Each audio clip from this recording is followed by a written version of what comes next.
Welcome back. If you just joined us, you're watching the news at 10 on Channels Television, broadcasting live from Lagos. A reminder of our top stories. First Nigerian patient of Ebola virus disease declared fifth and discharged from hospital. Sensitization over Ebola virus disease continues across Nigeria. Former military head of state, General Ibrahim Babangida, says negotiation with Boko Haram leader Abubakar Shekau may not be a good idea. And Kurdish forces backed by US airstrikes battle to retake Mosul Dam from Islamic State fighters in northern Iraq.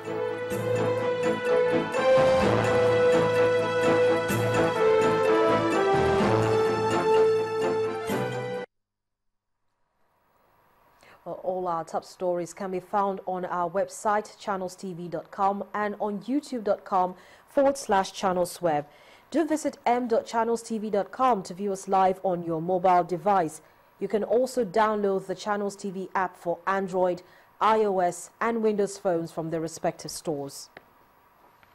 We also urge you to please interact with the Channels Eyewitness feature on our Android, iOS, and Windows 8 platforms. If you have pictures or videos to share with us, tap the application on your device, swipe to reveal the Eyewitness menu, and follow the instructions.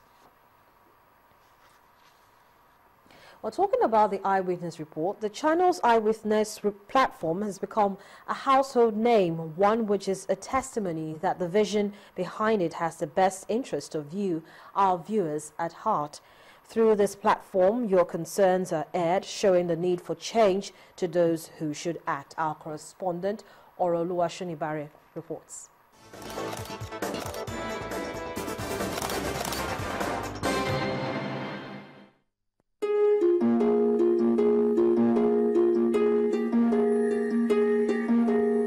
Infrastructural decay can be attributed to corruption and bad governance, and this is prevalent in Nigeria, a situation which our Eyewitness Report is continuing to harp on through the images they send in. Adewale Agbaje sets us up with this picture from Iyana Ipaja in Lagos State, southwest Nigeria, which shows this road at Bale Crescent off Unity Road badly damaged by erosion. Still in Lagos, from Ikorodu are images which Tayo says is giving motorists a headache. Moving on to neighboring Ogun State is a situation on the Mowe of Fada Road, which Gabriel described as laborious, owing to the fact that it takes 3 hours to get across. Not wanting to be outdone is the Wakebe Road in Port Harcourt, River State, which Timothy describes as an embarrassment, and his reason is not far-fetched. And now to a focal story which takes us back to Lagos. Afosa sends us these pictures of the Agor Palace Way Road, which he says is a harrowing experience for motorists. Channel Television paid a visit to the area and met residents crying out for help.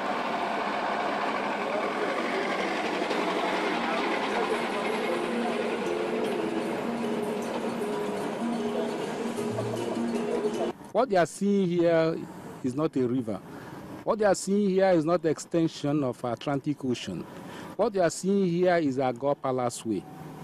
Anytime it rains, we suffer like this. Can you go near there? Should we go enter water now?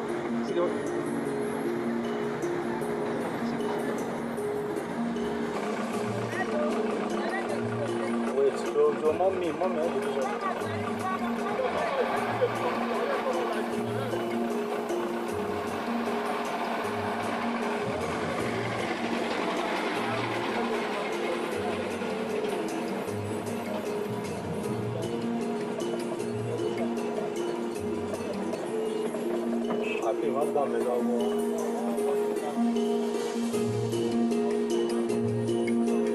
Even people that we are passing with light can't pass because everywhere it will be covered with flood. Once it's raining, it's terrible. You know, flood. The street is flooded. Even inside the compound is flooded. It's terrible. I believe the government will just come to our help. We are really suffering. We are suffering. Responsibility can be said to be a duty or obligation, and it is our responsibility at Channels Television to ensure that the images you send to the Channels Eyewitness platform make those who should be responsible act.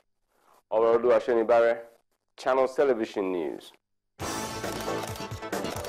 If the threat by the All Progressives Congress is anything to go by, the spokesperson for the Department of State Security Service, Ms. Marilyn Ogar, may have to appear in court soon. This is because the APC says it has decided to sue Ms. Ogar for attempting to blame the APC for the series of bomb blasts in the country. The party, in a statement signed by its National Publicity Secretary, Alhaji Lai Mohammed, said the DSS spokesperson has to present whatever evidence she may have of the APC's complicity in the bombings in a court of law.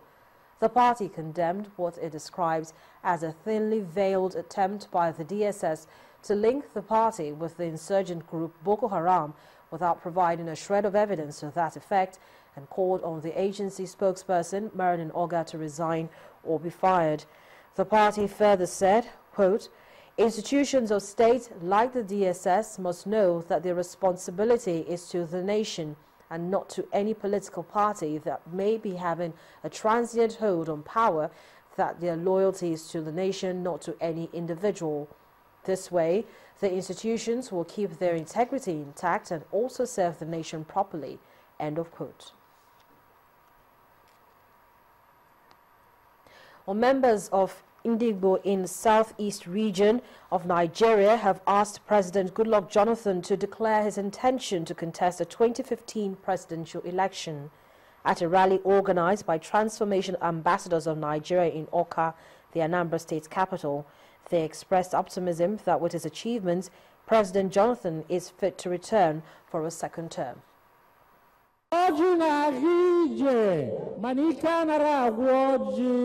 Ndigbo delegates from Abia, Anambra, Ebonyi, Enugu, and Imo states stormed the Alex Ekweme Square in Awka, displaying posters and banners with pictures of politicians and that of President Goodluck Jonathan.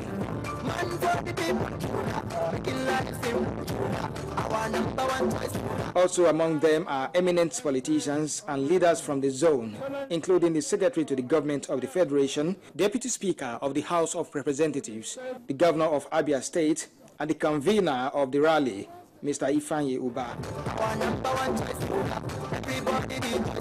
President Goodluck Jonathan is represented by Senior Special Advisor on Intra-Party Affairs, Senator Ben Obi.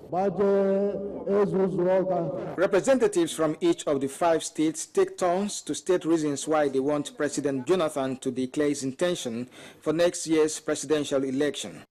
We are promising you again today. Next year we'll go to election. Come out boldly and contest. We are going to give you the highest vote again. All Igbo states will support him, and will support him more than what we did in 2011. This president, who has started very well, given a second opportunity, he's going to do marvelously, very, very well. The National Assembly caucus of the Southeast in all the political parties have here resolved that Mr. President Goodluck Ebele Jonathan GCFR should come and contest for the presidency to give us good governance in 2015. Not everyone has the opportunity to talk, but their minds are evident in this register containing their names and signatures to be delivered to the president. You can be sure that Mr. President will not disappoint you. The organizers say subsequent rallies will be held in other geopolitical zones of the country. They may have revealed their desire for the president, but the decision to contest next year's election only lies with him. Perhaps this will move him to make his intention known. Kelvin Obetin, Channels Television News. Just days after the Northern Elders Forum gave President Jonathan an October ultimatum to ensure that the abducted Chibok girls are rescued or forget declaring for the 2015 elections, the People's Democratic Party stakeholders from southern Kaduna senatorial zone have pledged unconditional support for the president. The group, led by Senator Nanadi Usman at a political gathering in Zangon Kataf local government area of the state, pointed out that the country has witnessed rapid transformation in critical sectors of the economy under the president and have prescribed another tenure to consolidate on the achievements recorded. Leadership of President Goodluck Ebele Jonathan in his transformation agenda in the power sector, the agricultural sector, education, aviation, construction and rehabilitation of roads, railways, seaports, and special projects like the Zaria Water Works, etc. We are particularly proud that the Almajiri system in the north has received the attention of Mr. President, and he has changed the course of history by establishing Almajiri schools all over the north. In view of these laudable achievements of Mr. President, we wish to declare our total and unalloyed support for President Goodluck Ebele Jonathan and his vice, and we call on them to run as President and Vice President of this country come 2015. Well, the time has come for Nigerians to contribute their quota to ensure a successful election in 2015. To this end, the Independent National Electoral Commission says permanent voters' cards are now ready for collection by the electorate.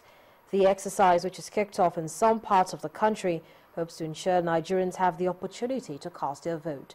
This report takes a look at how the exercise has been conducted in some states. The journey to the 2015 general elections has already begun for the nation's electorate. In some parts of the country, polling units have started playing host to voters who have come out to collect their permanent voters' cards. Despite commendations from INEC concerning the exercise in Kwara, some Nigerians complain about the slow method of collection of cards. The people came out, the mobilization is all right, so that's just what I can only see. And go to anywhere, the enthusiasm at least to take part in the democratic process.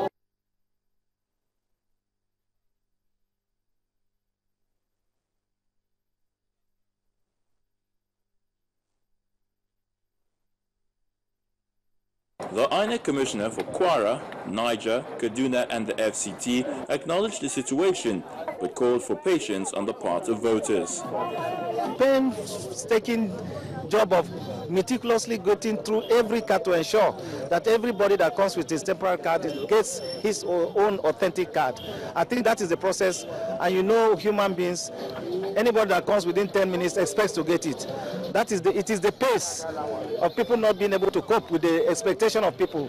In Ondo State, voters also visited the polling centers to pick up their voters' cards, even as offices remain closed for the exercise. Our people need to understand that once they come out and they check and realize that their names are not on the notice boards, the implication is that there is no card for them.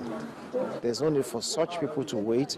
They should just go home and come back on Wednesday, August 20, for the continuous voter registration exercise. I think the personnel deployed for the exercise, I don't think they are enough to me.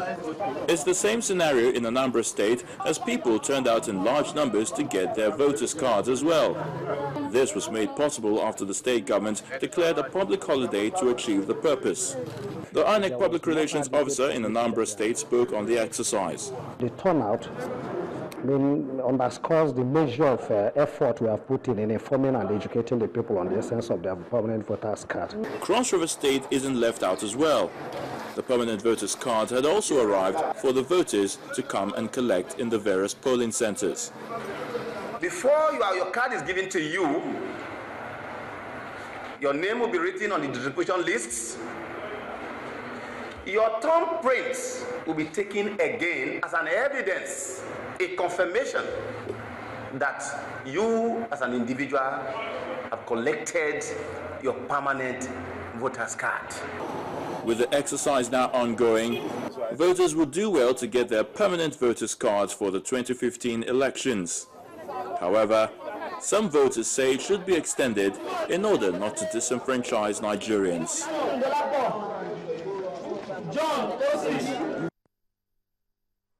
Still ahead on the news at 10, financial market players back the reintroduction of ATM cash withdrawal charges. And that's on Business News. Please join us again.